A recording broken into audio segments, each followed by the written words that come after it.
Capítulo 4: Ferramentas de trabalho. 8 processos para coleta de dados. Saber o que você está buscando é uma coisa, descobrir a melhor forma de obtê-la é outra. Para tanto, precisa de ferramentas de trabalho, métodos de medição, testes e instrumentos que lhe permitam avaliar os sinais de sucesso, tais como inteligência e personalidade e os diferentes tipos de adequação. Você já deve estar familiarizado com muitas dessas ferramentas. No entanto, assim como na questão sobre o que medir, há alguns equívocos sobre como medir e quais as melhores ferramentas. Neste capítulo, analisamos os 8 principais métodos de medição, desde os métodos cotidianos, como as entrevistas, até os profundamente técnicos, como os testes psicométricos e os de julgamento situacional. Para cada método, revisamos as últimas pesquisas, revelamos pontos fundamentais e exploramos o que ele pode ou não fazer. No capítulo 5, apresentaremos algumas orientações sobre como decidir qual método ou métodos utilizar. Primeiramente, porém, abordaremos uma questão mais básica, porque, afinal, precisamos de métodos formais de medição. Por que não perguntamos aos candidatos e àqueles que os conhecem quais são os seus talentos e deixamos as coisas seguirem seu caminho? A resposta, que se resume a problemas de viés, podem parecer óbvia, mas a análise da questão mais de perto pode nos ajudar a compreender os desafios fundamentais que todos os métodos de medição enfrentam e assim guiar as decisões sobre as quais ferramentas utilizar. 2 maneiras básicas de medição de talentos. Se quiser saber o quanto alguém é talentoso em algo, teoricamente, as 2 melhores opções são testar o desempenho ou medir os resultados reais. No entanto, no ambiente atual de trabalho, existem poucos aspectos do desempenho que possa testar diretamente sem pedir a opinião de alguém, especialmente em cargos complexos. Além disso, conforme descrevemos no capítulo 2, a medição de resultado muitas vezes não é simples e direta. Pode ser difícil saber se os resultados se devem a um talento genuíno ou a outros fatores como oportunidade ou pura sorte. Isto deixa 2 opções: perguntar às próprias pessoas o quanto elas são boas ou perguntar a alguém, por exemplo, ao gerente delas. Na realidade, essas são as 2 formas mais comuns para se obter informação sobre o talento das pessoas, e a maioria dos métodos de medição envolve pelo menos uma delas. Perguntar às próprias pessoas. Então, será que as pessoas conseguem avaliar com exatidão o quanto elas são boas em algo? O consenso da pesquisa é que a maioria das pessoas tem uma percepção razoável sobre se possuem alguma habilidade em algo. Por exemplo, elas sabem se conseguem dirigir um caminhão e se estão mais perto de ser um novato ou um especialista. O que tem menos condição de fazer é avaliar de forma exata e específica o quanto são boas em comparação aos outros. Por exemplo, se você olhar para todos em geral, verificará que as pessoas costumam exagerar um pouco as suas habilidades.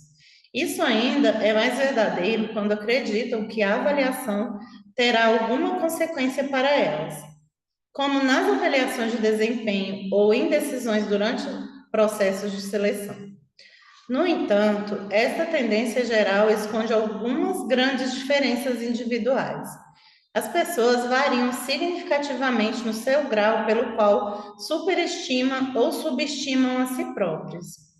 Algumas pessoas superestimam muito e outras subestimam. Portanto, um grande problema com autoavaliação é sua confiabilidade. A exatidão pode variar muito de uma pessoa para outra. E acrescentando um tempero a tudo isso está o efeito Dunning-Kruger. A constatação de que as pessoas com baixa capacidade tendem a se superestimar, enquanto as pessoas de alta capacidade tendem a se subestimar.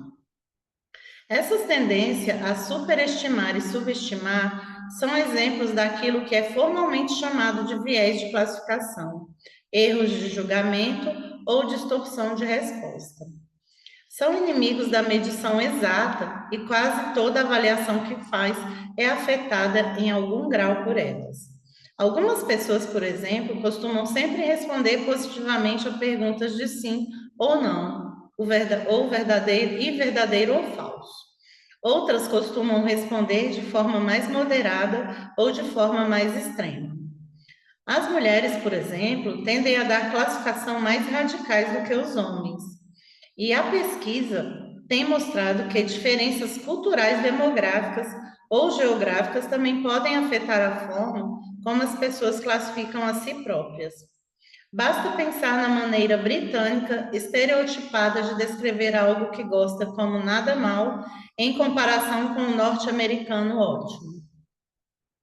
Em conjunto com essas questões, dificultam a obtenção de uma imagem exata do quanto uma pessoa é boa apenas perguntando a ela. Isso considerando que a pessoa responda honestamente. Não estamos sequer incluindo os problemas de fingir ou enganar. Que tal perguntar aos outros? Perguntar aos outros. Infelizmente, existem problemas semelhantes quando se pergunta aos outros sobre quanto alguém é bom em algo. De fato, se a literatura que mostra as dificuldades com autoavaliação é substancial, ela é ofuscada pela pesquisa sobre os desafios da avaliação de outros. Isso parece ser algo que as pessoas conseguem fazer. Há evidências de que as avaliações que fazemos de outros conseguem refletir com exatidão seus níveis de desempenho.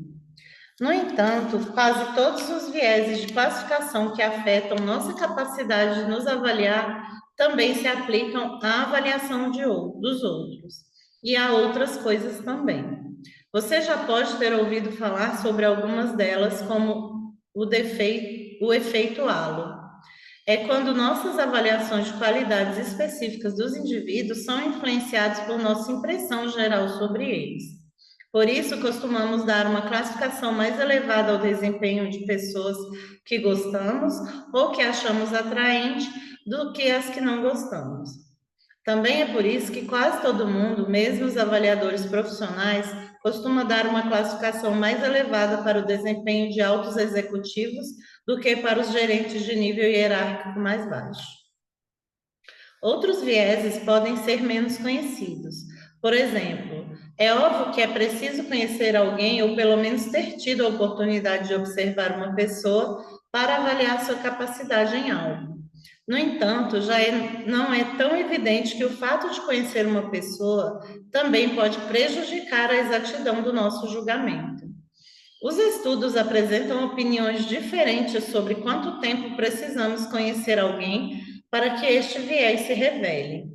Mas, após algo entre 18 meses e 5 anos, parece que perdemos nossa capacidade de avaliar objetivamente o desempenho de outros. Muitos vieses parecem ter base cultural e ser inconscientes. Não temos consciência deles.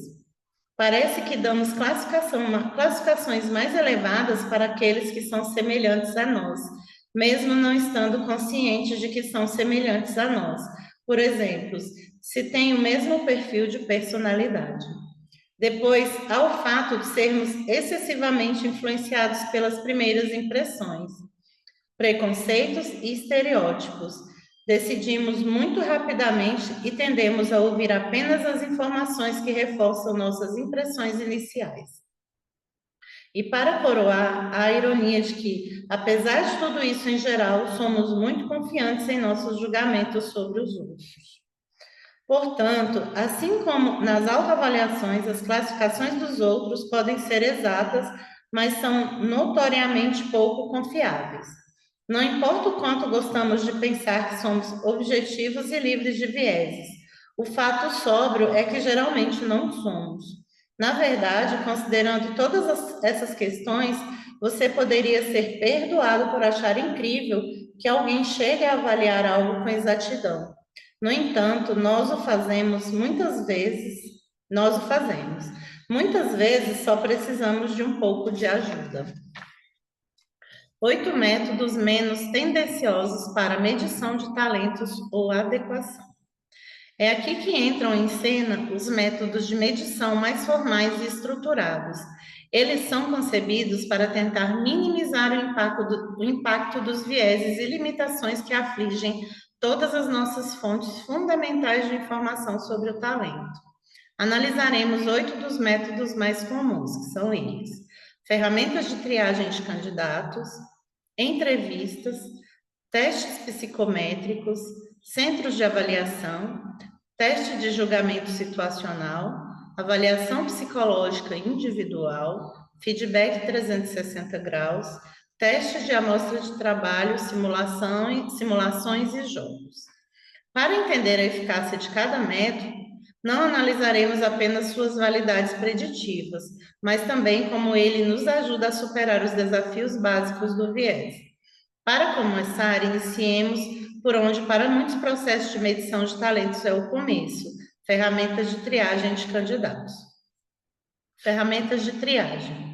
Quase todos os processos de seleção envolvem algum tipo de funil. Você começa com uma longa lista de candidatos, possivelmente milhares deles, e então gradualmente reduz a lista. Nesta fase, a finalidade da medição de talentos é identificar os candidatos que possuem melhor probabilidade de serem selecionados no final. Este processo de triagem é muitas vezes um conjunto de métodos diferentes. Para minimizar as despesas e acelerar o processo, as empresas normalmente começam com métodos de baixo custo que requerem pouca interação humana. A análise de currículos é quase sempre parte desse processo e entrevista por telefone e testes psicométricos são comuns.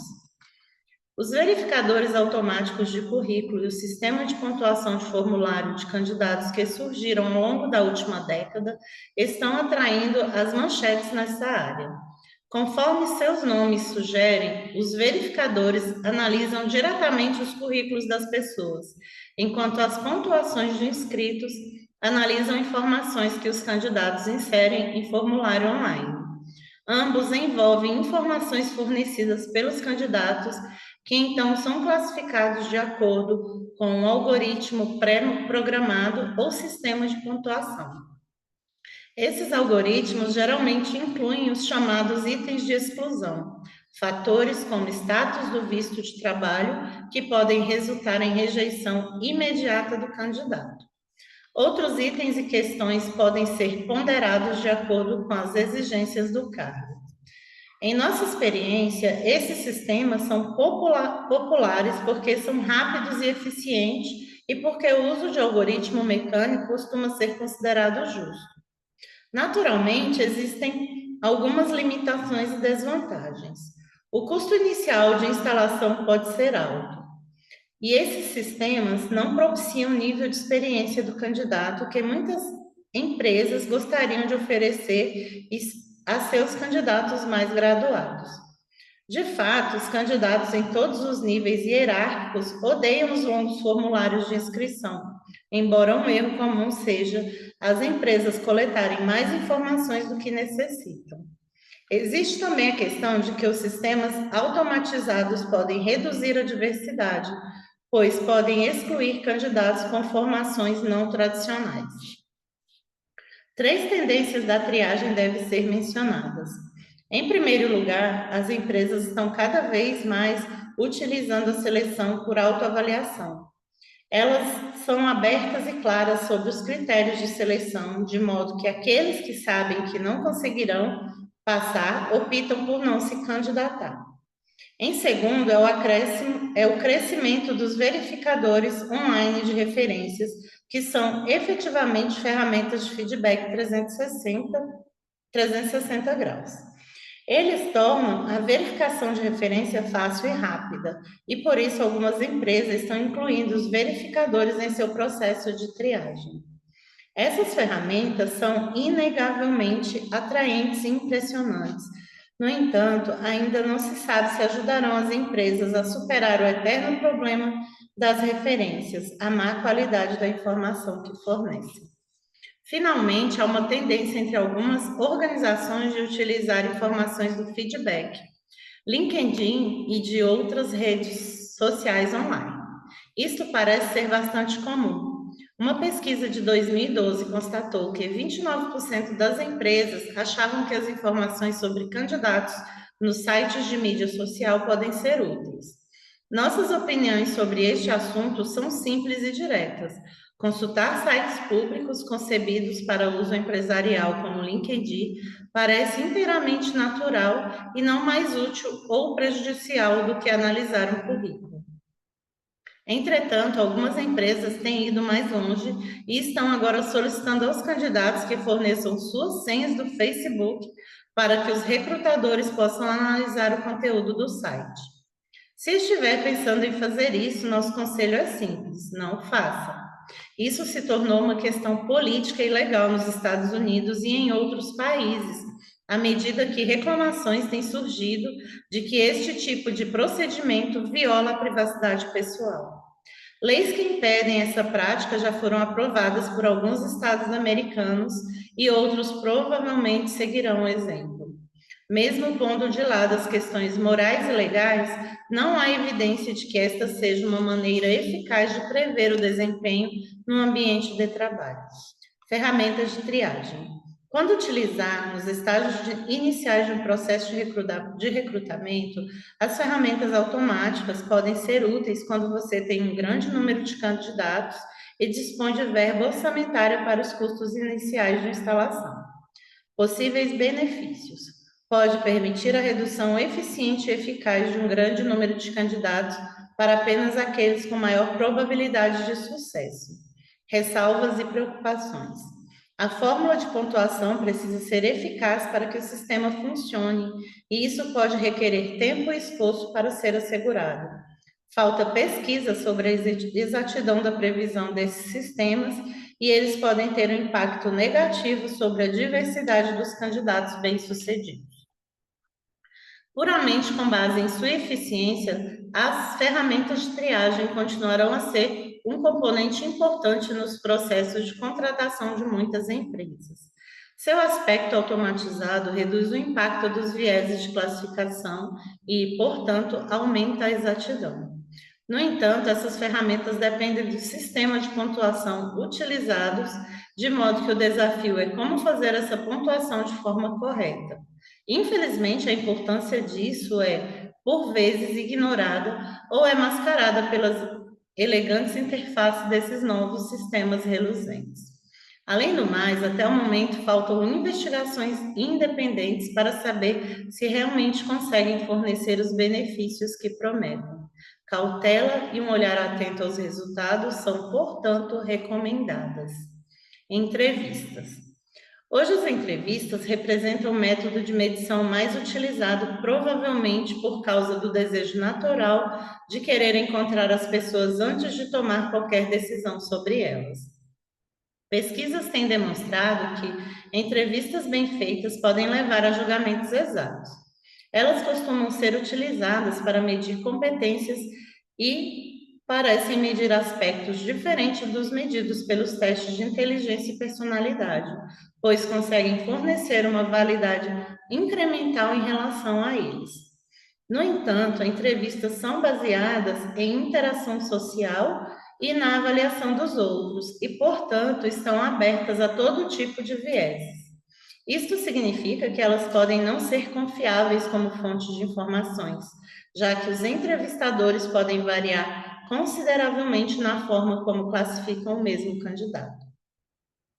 Por exemplo, um fato intrigante sobre todos os tipos de entrevistas é que, independentemente de sua finalidade declarada, em geral, não parecem medir de fato as competências. Os entrevistadores podem pensar o contrário e fazer avaliações de competência com base nelas.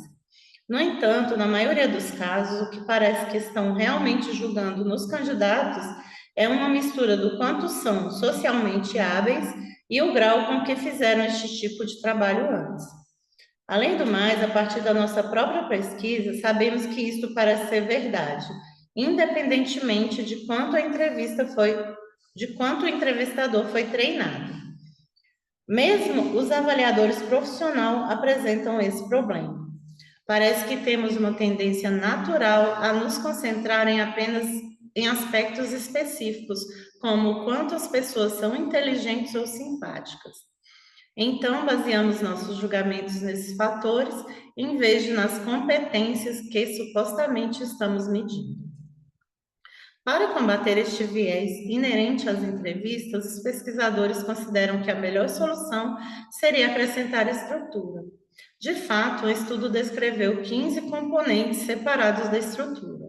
Os mais comuns são coisas como o fornecimento de um roteiro de perguntas e a proibição de perguntas espontâneas na sequência. O acréscimo de estrutura não parece interferir muito na questão de não medir competência, mas parece ampliar a capacidade dos entrevistadores de prever o desempenho. De fato, alguns estudos têm sugerido que a estrutura pode dobrar a validade estatística das entrevistas, passando do valor de 0,14, encontrado em formatos não estruturados, até 0,35. Isto é melhor do que a maior parte dos testes de personalidade. Além disso, a estrutura parece reduzir a possibilidade de fingir ou manipular a impressão causada por parte dos candidatos, enquanto que, ao mesmo tempo, reduz a probabilidade de alegações de injustiça e os subsequentes litígios. Em consequência dessas pesquisas, os últimos 20 anos têm assistido a uma mudança radical nas entrevistas, pois as empresas passaram cada vez mais para formatos estruturados. Há alguns tipos diferentes, mas dois formatos principais se destacam. Um deles é o de entrevistas baseadas em competências, que envolve uma série de perguntas sobre competências específicas relacionadas com o cargo. Você pode reconhecê-las a partir das perguntas características.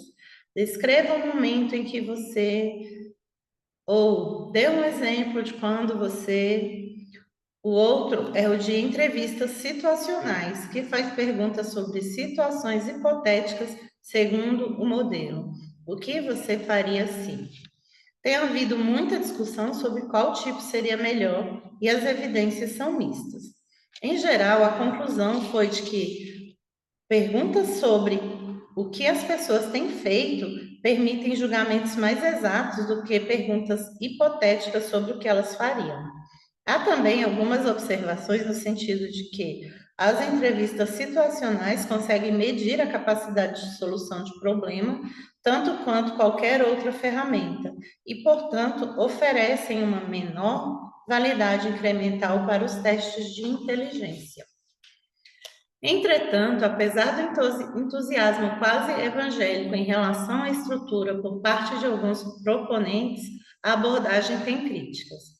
Para começar, as entrevistas baseadas em competências podem ser boas para cargos de nível inferior, mas para funções mais graduadas não oferecem uma boa oportunidade para os candidatos se manifestarem. Mesmo para cargos mais subalternos, se essas entrevistas forem estruturadas de forma muito rígida, podem se constituir um pouco mais do que uma prova oral. De fato, as entrevistas que desencorajam o uso de perguntas fora do roteiro arriscam arruinar o principal benefício das entrevistas, a oportunidade de se envolver com o candidato como indivíduo. Os pesquisadores muitas vezes se queixam da relutância de muitos gestores em acrescentar estrutura às entrevistas. Isso revela uma falta de compreensão entre os pesquisadores sobre como os gestores utilizam as entrevistas. Os pesquisadores têm buscado principalmente aumentar a capacidade das entrevistas de prever o desempenho. Mas os entrevistadores nas empresas também costumam utilizá-las para ter uma noção do grau de adequação ou química que existe entre o candidato e a empresa. Curiosamente, há evidências de que entrevistadores habilidosos conseguem avaliar muito bem esse tipo de aspecto. Completando tudo isso, tem surgido evidências de que um viés entre os pesquisadores tendendo a publicar estudos positivos sobre as entrevistas estruturadas pode ter levado a uma valorização exagerada do quanto elas são boas. Por esse motivo, muitas empresas preferem as entrevistas conhecidas como semi-estruturadas. Elas tentam impor algum tipo de estrutura ao processo, mas também permitem que os entrevistadores façam perguntas espontâneas. Um exemplo é o de entrevistas biográficas que exploram o passado dos candidatos, geralmente seguindo o currículo e fazendo perguntas sobre cada emprego. Embora as entrevistas estruturadas não possam minimizar, desculpa, gente, eu tenho um cachorro, eles vão latir de vez em quando. Embora as entrevistas semi-estruturadas não possam minimizar o impacto do viés tão bem quanto uma entrevista totalmente estruturada, esses formatos ainda conseguem melhorar a exatidão da previsão e, principalmente, não tiram das entrevistas os outros benefícios que podem proporcionar. Entretanto, como as entrevistas semi-estruturadas são mais abertas ao viés do que as totalmente estruturadas, elas exigem maior habilidade para serem conduzidas com boa confiabilidade, significando que as empresas precisam ter a capacidade e a disposição para treinar seu pessoal em técnicas de entrevistas. Infelizmente, em nossa experiência, isto é algo muitas vezes negligenciado. Como resultado, as empresas podem acabar deixando de aproveitar ao máximo a oportunidade que as entrevistas oferecem. De fato, atualmente nós consideramos as entrevistas uma das maiores oportunidades perdidas para a medição de talentos. Temos pistas disso no capítulo 3, quando argumentamos que as empresas deveriam ser mais explícitas sobre a medição de aspectos de adequação. Também temos visto outros exemplos de oportunidades perdidas em entrevistas, como o uso de painel de entrevistadores. Cada entrevistador, em geral, recebe treinamento ou orientação sobre seu papel, mas há menos informações sobre como os entrevistadores devem interagir uns com os outros para permitir julgamentos melhores. Isto fica ainda mais importante se considerarmos as evidências de que os grupos de pessoas podem ser piores para tomar decisões do que indivíduos. Multiplicar o número de entrevistadores não garante um resultado melhor. No capítulo 7, portanto, analisaremos com mais detalhe o que as empresas podem fazer para aproveitar ao máximo as oportunidades que as entrevistas oferecem e melhorar a exatidão e confiabilidade desses métodos mais fundamentais de medição. Entrevistas. Quando utilizar? Em todos os processos de medição de talentos, na verdade, acreditamos que ninguém deve ser contratado, demitido ou promovido sem uma entrevista. Possíveis benefícios. Na melhor das hipóteses, pode oferecer validade estatística de mais de 0,35. Também podem fornecer validade incremental para os testes de inteligência e personalidade. Pode ser usada para prever adequação, pessoa-organização, pessoa-equipe e pessoa-gestor, bem como desempenho no trabalho. Ressalva e preocupações. Aberta a muitos vieses e pouco confiável como fonte de dados, a melhor maneira de reduzir o viés pelo acréscimo de estrutura também pode acabar reduzindo muito dos possíveis benefícios das entrevistas, se exagerado. A melhor solução intermediária, a entrevista semi-estruturada, requer treinamento para ser bem feita. Psicométricos. Para muitas pessoas, medição de talentos é o mesmo que avaliação psicométrica. Estritamente falando, isso inclui todas as formas de medições psicológicas. Para a maior parte das pessoas, porém, os psicométricos referem-se àqueles testes baseados em questionários de aspectos como inteligência, personalidade e integridade.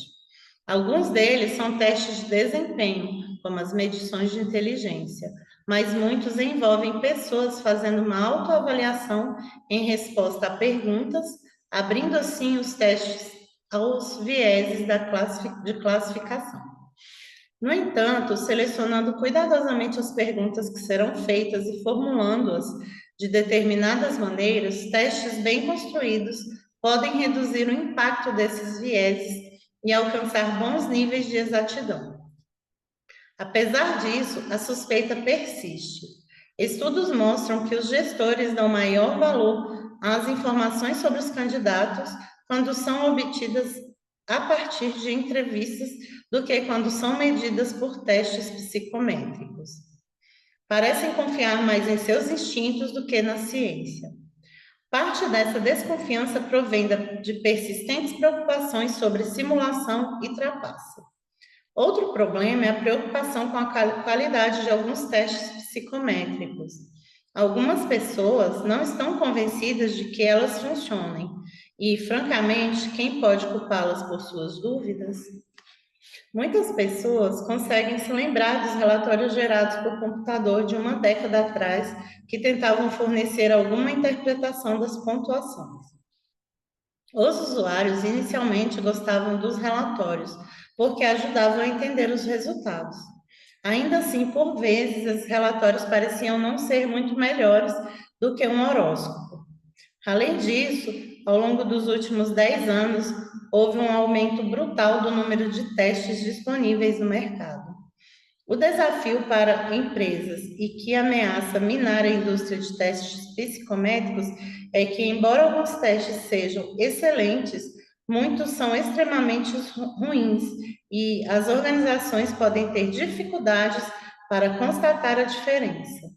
Conforme relatamos no capítulo 1, somente uma pequena proporção dos editores de testes se envolvem em estudos apropriados de validade. No capítulo 5, analisaremos como as empresas podem conduzir por essas questões ao escolher as ferramentas. No momento, é importante constatar que, embora haja dúvidas e preocupações, o uso de testes psicométricos parece estar crescendo. A verdade é que são relativamente rápidos, baratos e eficazes. São vistos como de fácil realização. Os psicométricos mudaram muito ao longo dos anos. Uma das maiores revoluções foi a introdução do primeiro teste computadorizado e, em seguida, dos testes online. Algumas pessoas inicialmente questionaram se esses testes seriam equivalentes às antigas versões em papel, mas pesquisas posteriores mostraram que isso não é realmente um problema. Outras também expressaram a preocupação de que os testes online são mais propensos a interrupções que poderiam afetar o desempenho das pessoas. No entanto, os estudos sobre os impactos disso diferem em sua visão do quanto é importante. A realidade é que os testes computadorizados e online são mais fáceis e melhores ao permitir sua realização à distância e a formação de bancos de dados maiores. Também permitiram aos fornecedores fazer algumas coisas novas e interessantes com seus testes. Agora eles podem, por exemplo, medir aspectos sobre como as pessoas estão fazendo os testes, tais como o tempo que levam em cada pergunta, o que pode ajudar a identificar trapaças, o que pode identificar trapaças, ajudar a identificar trapaças. Eita, engasguei aqui. E os testes mais recentes estão começando a incluir itens de apresentação em alta fidelidade, isto é, passam a utilizar videoclipes e animações.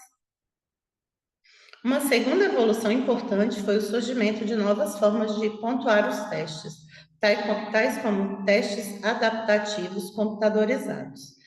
Embora diferentes na abordagem, esses novos métodos de pontuação tentam fazer a mesma coisa, obter mais informações com menos perguntas.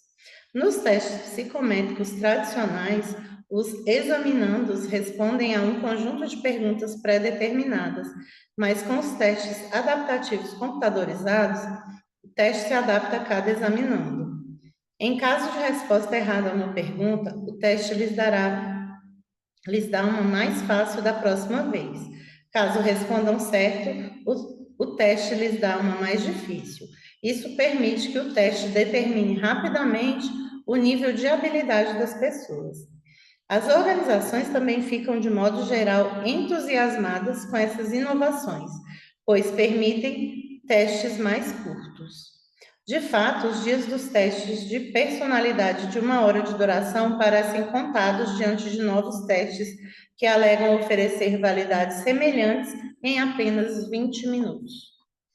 Uma conclusão simples seria de que nenhum outro método oferece o mesmo nível de exatidão e confiança em um tempo tão curto e a um custo tão baixo.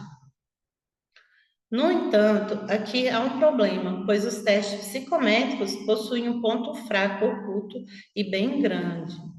Embora alguns fornecedores afirmem que a utilidade de um teste esteja em seus níveis de validade, nós sinceramente discordamos. A utilidade de um teste é determinada por aquilo que é feito com ele. E a dura realidade é que a maneira como muitas empresas utilizam os psicométricos deixa muito a desejar.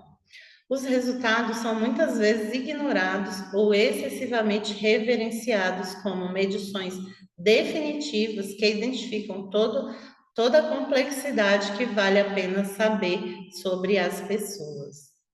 Parte desse uso indevido decorre das suspeitas sobre a qualidade e a confiabilidade que mencionamos antes, mas parte disso resulta da simples falta de compreensão sobre a melhor forma de utilizar os dados. No capítulo 7, voltaremos a analisar essa questão e o que você pode fazer ou não com resultados das medições.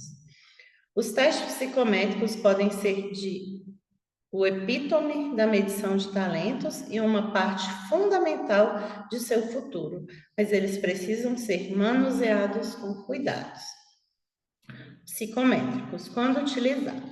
Em todos os processos de medição de talentos, os testes de capacidade e inteligência costumam ser utilizados no início dos processos de seleção.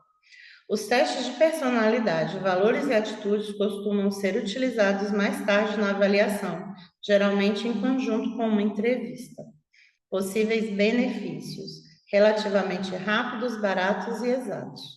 Ressalvas e preocupações. Muitos dos psicométricos no mercado carecem de investigação apropriada sobre a validade de sua exatidão e pode ser difícil saber quais testes funcionam e quais não.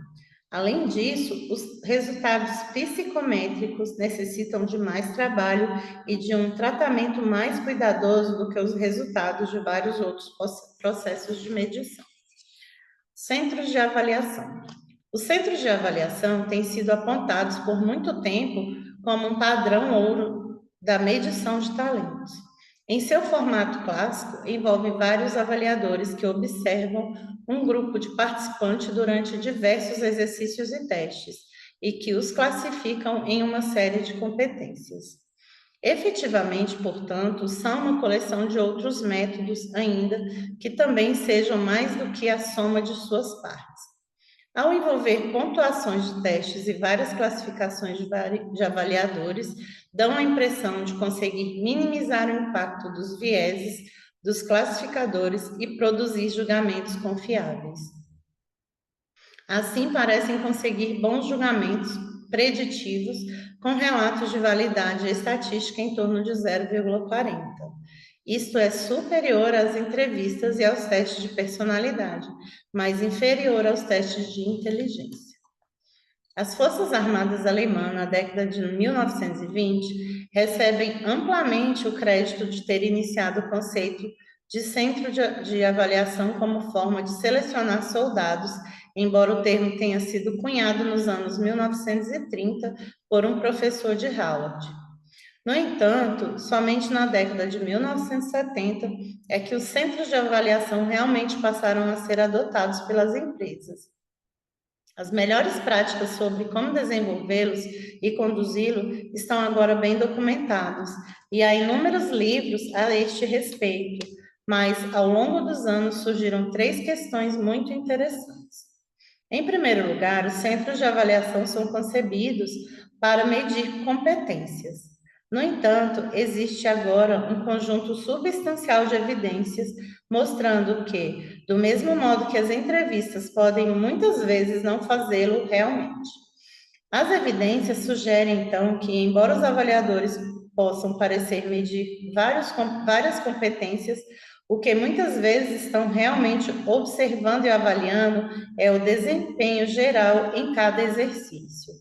Por exemplo, ao observar um exercício de grupo de discussão, um avaliador pode receber a tarefa de classificar os participantes em algumas competências tais como assertividade e capacidade de comunicação.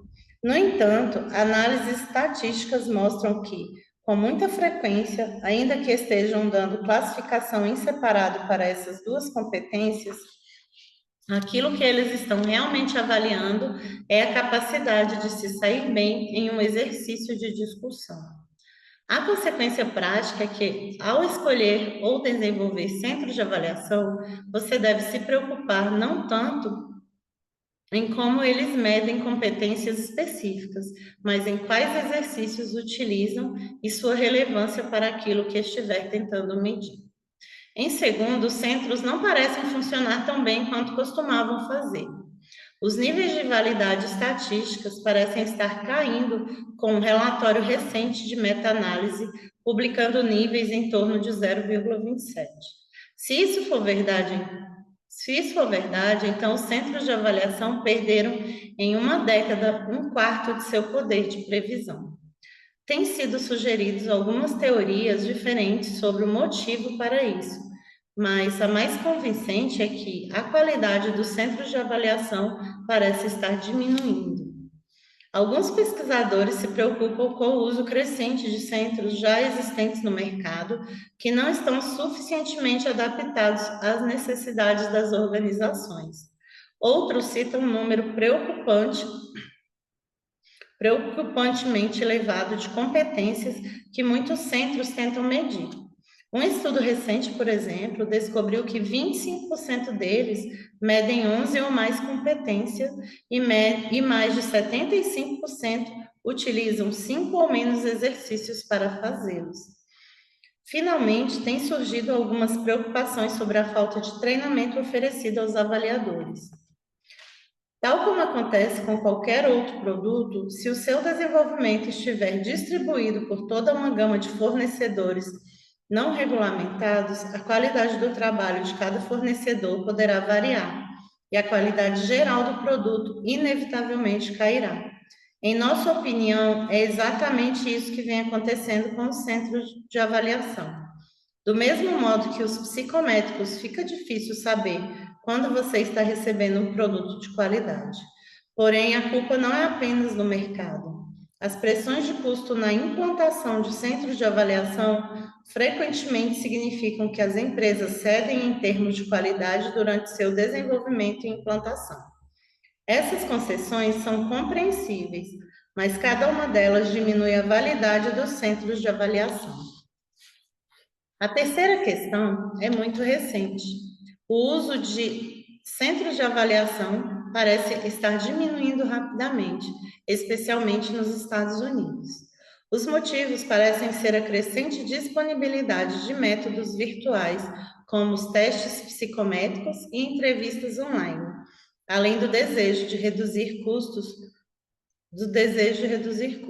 Os custos de viagem para trazer todos os participantes para o mesmo lugar parecem ser uma grande preocupação para muitas empresas, especialmente em um ambiente econômico difícil. Um aspecto para ter cuidado aqui é que alguns dos novos processos de medição online que estão surgindo como alternativas estão se autodenominando centros de avaliação, embora não o seja, porque não incluem exercícios de grupo. Eles tentam lucrar com o bom nome dos centros de avaliação. Isso certamente não quer dizer que todas as ferramentas sendo utilizadas para substituir os centros de avaliação sejam ruins. No final deste capítulo, um pequeno estudo de caso descreve uma dessas alternativas eficazes. Assim, os centros de avaliação, outrora mantido no auge da aspiração, parecem estar em declínio. Dados os decrescentes padrões associados a eles, isso pode não ser um desdobramento ruim. No entanto, ficaríamos tristes em vê-los desaparecer, porque quando bem feitos, representam uma oportunidade única para avaliar o talento em um ambiente rigoroso. Centros de avaliação, quando utilizar. Em todos os métodos de seleção, costuma ser utilizado em níveis mais subalternos, como um processo de avaliação, e em níveis mais graduados, como um processo de desenvolvimento. Possíveis benefícios. Processos rigorosos que fornecem vários pontos de vista sobre os indivíduos e uma oportunidade para vê-los interagindo com colegas. Pode ser exato e confiável quando feito corretamente. Ressalva e preocupações. Para fornecer as validades estatísticas de que são capazes, precisam ser realizados corretamente, sem muitas concessões. Teste de julgamento situacional. Embora existam desde a década de 20 os testes de julgamento situacional, TJS, um S grande e um S pequeno, parecem relativamente novos. Eles foram pouco utilizados por muitos anos, até que a chegada dos testes computadorizados nos anos 90 abriu novas possibilidades. Às vezes, chamados de simulações de baixa fidelidade, eles implicam apresentar cenários reais de trabalho para as pessoas e depois fazer perguntas a respeito. Os cenários podem ser apresentados como descrições por escrito, vídeos ou animações, e as respostas são selecionadas a partir de uma lista de múltipla escolha. Alguns testes de julgamento situacional também podem se adaptar aos que recebem o teste, em que as respostas a um cenário determinam qual situação será apresentada em seguida. Muitas empresas gostam dessa abordagem, pois significa que os examinandos se deparam com as consequências de suas escolhas. Os testes de julgamento situacional têm sido tradicionalmente construídos em torno de incidentes críticos e fazem uma série de perguntas sobre como responder a eles. Esses tipos de TJS ainda muitas vezes utilizado para avaliar o conhecimento do trabalho como procedimentos de segurança ou condutas no atendimento aos clientes. Mais recentemente, porém, também temos visto o surgimento de TJS que tentam medir coisas como resolução de problemas ou aspectos de personalidade. Tem havido bastante discussão sobre qual tipo de TJS é superior e como desenvolver melhor esses testes. Por exemplo, 2 tipos principais de perguntas podem ser feitos. Alguns testes perguntam às pessoas sobre tendências comportamentais, como elas costumam responder às situações. Outras, conhecidas como os testes baseados em conhecimento, pedem às pessoas que selecionem a resposta certa ou a melhor resposta para uma situação. Ainda não se decidiu qual desses testes é o mais eficaz. Os TJS com tendências comportamental parecem oferecer maior validade incremental para os testes de inteligência e aparentam medir o que os candidatos conseguem fazer, dando o melhor do seu desempenho. Os TJS baseados em conhecimento parecem mais difíceis de enganar ou fingir e aparentam medir os níveis normais de desempenho de um candidato. Os testes de julgamento situacional são cada vez mais populares por 2 motivos principais. Em primeiro lugar, parecem válidos, justos e relevantes e costumam gerar menos reclamações. Em segundo lugar, são bastante válidos. Uma análise de 95 estudos constatou validade para os TJS em torno de 0,34, quase o mesmo que um bom teste de personalidade. Entretanto, a análise também constatou muita variabilidade entre os testes e, em nossa experiência, isso realmente ocorre. Os bons testes podem ser realmente bons, mas os testes ruins podem ser muito ruins. A chave para a qualidade é simples: quão bem os cenários e as respostas de múltipla escolha são construídos. Um teste ruim apresenta cenários que são muito relevantes para o que está sendo medido e oferecem respostas óbvias para a múltipla escolha. Um bom TJS apresenta situações complexas e relevantes, além de uma variedade de respostas, com algumas delas podendo ser corretas. Os testes de julgamento situacional também têm mostrado fornecer alguma validade incremental para os testes de inteligência e personalidade. A validade extra não é tão grande, pois os TJS costumam medir aspectos tanto da inteligência quanto da personalidade, mas ela existe. Portanto, se você já utiliza uma combinação de teste de inteligência e de personalidade, os TJS normalmente não vão fornecer nada mais. Porém, se você atualmente utiliza apenas um único teste de inteligência, um TJS lhe dará aproximadamente a mesma validade extra que o acréscimo de um teste de personalidade, por volta de 0,07. Diante disto, você poderia muito bem perguntar por que os TJS não são mais populares. Em nossa experiência, a resposta é simples: tempo e dinheiro. O desenvolvimento de um bom TJS requer ambos, pois o desenvolvimento de cenários e perguntas requer contribuição de especialistas no assunto. Também há problemas com o prazo de validade, já que alguns testes podem permanecer úteis por apenas alguns anos. Além disso, no caso de empresas globais, a necessidade de ambientar os testes em locais diferentes podem adicionar um custo considerável. Levando em conta tudo isso, para muitas empresas que já possuem um teste de inteligência, acrescentar uma ferramenta de personalidade parece mais rápido, mais fácil e mais barato. Assim, o uso de testes de julgamento situacional manteve-se em grande parte confinado a dois casos. O primeiro, as campanhas de recrutamento em grande escala, nas quais o número de candidatos pode justificar os custos.